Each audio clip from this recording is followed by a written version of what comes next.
Praise the lord. యేసుక్రీస్తు వారి శ్రేష్టమైన ఘనమైన నామములో ప్రియ దేవుని బిడ్డలందరికీ నా హృదయపూర్వకమైన వందనములు శుభములను తెలియపరుస్తూ ఉన్నాను. ఈ దినకాలపు దేవుని వాగ్దానము సామెతల గ్రంథము 3వ అధ్యాయము 33-34 వచనములు. భక్తిహీనుల ఇంటి మీదకి యెహోవా శాపము వచ్చును, నీతిమంతుల నివాస స్థలమును ఆయన ఆశీర్వదించును.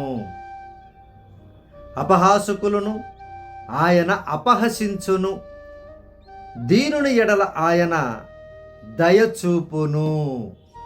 ప్రియమైనటువంటి దేవుని బిడ్డలారా, ఈ వాగ్దానములో దేవుని లేఖన భాగములో రెండు విషయాలు అక్కడ తెలియపరుస్తూ ఉన్నాయి. భక్తిహీనులు, నీతిమంతులు, ఇద్దరికి గృహాలు ఉన్నాయి. ఇద్దరు దేవుని పేరు పెట్టబడినటువంటి వారే, ఇద్దరు ఒకప్పుడు బాగున్నటువంటి వారే. మరి ఈరోజు ఏమైంది అనంటే, భక్తిహీనమైన స్థితిలోనికి వెళ్ళిపోయారు కొంతమంది. ప్రార్థన ఉండదు, మందిరం ఉండదు, సేవకు సహాయం ఉండదు, భయం ఉండదు, భక్తి ఉండదు. ఎప్పుడైతే వీటిలో తగ్గిపోతూ ఉంటారో, ఒకప్పుడు ఆశీర్వదించబడిన వారే, వీరి మీదకి ఇప్పుడు దేవుని యొక్క శాపమే వస్తుందంట. మరి నీతిమంతులు ఎవరు అనంటే, వారు ఆశీర్వదించబడినప్పుడు ఒకే విధంగా ఉన్నారు. ఆశీర్వాదం లేకపోయినా, నష్టము కలిగినా, భయంకరమైన శ్రమలు కలుగుచూ ఉన్నా, నీతిని తప్పకుండా, మందిరాన్ని విడవకుండా, ప్రార్థన విడవకుండా, ఉపవాసాన్ని విడవకుండా వీరు జాగ్రత్తగా అలాగే ముందుకు వెళుతున్నారు కనుక వారి మీదికి దేవుని ఆశీర్వాదము వచ్చును. చూడండి ప్రియ దేవుని బిడ్డలారా, గమనించండి జాగ్రత్తగా. అలాగే అపహాసకులంట, అంటే వీరి జీవితం గురించి ఎప్పుడు మాట్లాడుకోరు, వీరి పరిస్థితుల గురించి ఎప్పుడూ చూసుకోరు. ఎంతసేపు ఎదుటి వారిని చూసి అపహసిస్తూ ఉంటారు, నవ్వుతూ ఉంటారు, హేళన చేస్తూ ఉంటారు, వారి గురించి మాట్లాడుకొని జోకులు వేసుకుంటూ ఉంటారు. చూసారా? ఈ అపహాసకులను చూసి దేవుడు ఆయన కూడా అపహసిస్తాడు తప్పకుండా. ఇటువంటి వారి బ్రతుకుని నవ్వుల పాలు చేస్తాడు దేవుడే. అలాగే దయగలిగినటువంటి వారు ఉంటారు. చూసారా?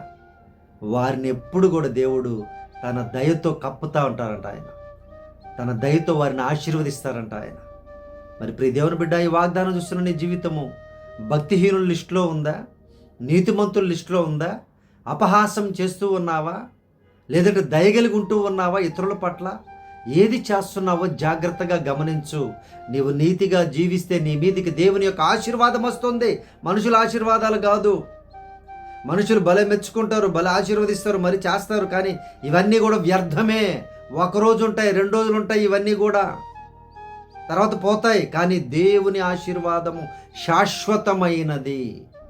నీవు నీతిగా బ్రతుకుతూ ఉంటే, పరిశుద్ధ దినాన భయభక్తులు కలిగి దేవుని మందిరములో, నీ కుటుంబములో ప్రార్థన చేసుకుంటూ, వాక్యం చదువుకుంటూ, దేవుని పాటలు వింటూ ఉన్నావా? సీరియళ్ళు, సినిమాలు చూస్తూ ఉన్నావా? జబర్దస్తులు, క్రికెట్లు, పనికి మాలినటువంటి సమయం వ్యర్థం చేస్తూ ఉన్నావా?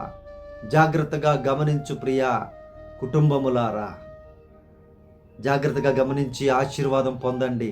దయగలిగి ఉండండి. దేవుని దయను పొందుకోండి. ఆ దయ చాలా గొప్పది. మీరు ఎప్పుడు కూడా దయను మర్చిపోకండి, విడవకండి అని లేఖనాలు చెప్తూ ఉన్నాయి. ఎందుకు అనంటే, మీరు దయ చూపిస్తే ఇతరుల పట్ల దేవుడు మీ పట్ల మహాదయను, కనికిరాన్ని చూపిస్తారు. ప్రియ దేవుని బిడ్డలారా, నవ్వకండి. ఇతరులను చూసి జోకులు వేసుకోకండి.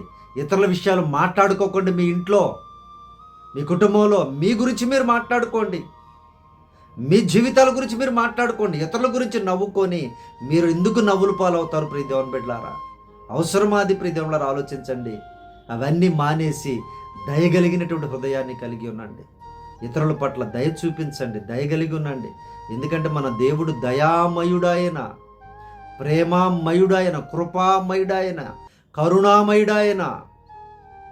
దయ చూపిస్తూ ఉన్నావా? విశ్వాసుల పట్ల, సేవకుల పట్ల దయగలిగి ఉంటూ ఉన్నారా?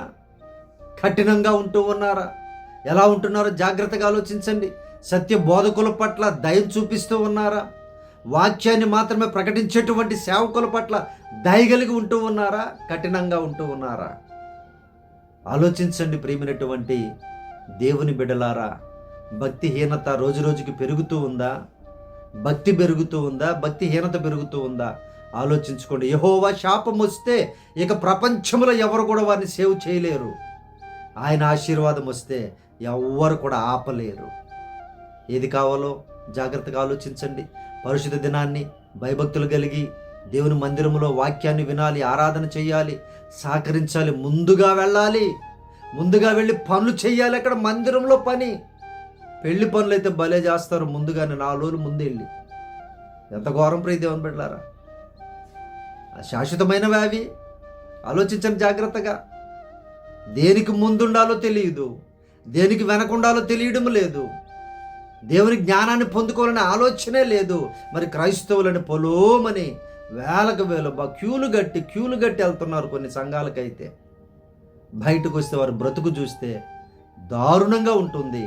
మరి ఈ వాగ్దానం చూస్తున్నాం. మీ జీవితాలు, మన జీవితాలు ఎలా ఉన్నాయో మనం చూసుకోవాలి ప్రియ దేవుని బిడ్డలారా. భక్తిహీనతలో ఉందా మన కుటుంబం, మన జీవితము? భక్తిలో ఉందా? దయగలిగి ఉంటూ ఉన్నామా? నీతిగా బ్రతుకుతూ ఉన్నామా? ఆలోచించండి. అపహాస్యం చేస్తూ ఉన్నామా ఇతరులను చూసి? నవ్వుకుంటూ ఉన్నావా?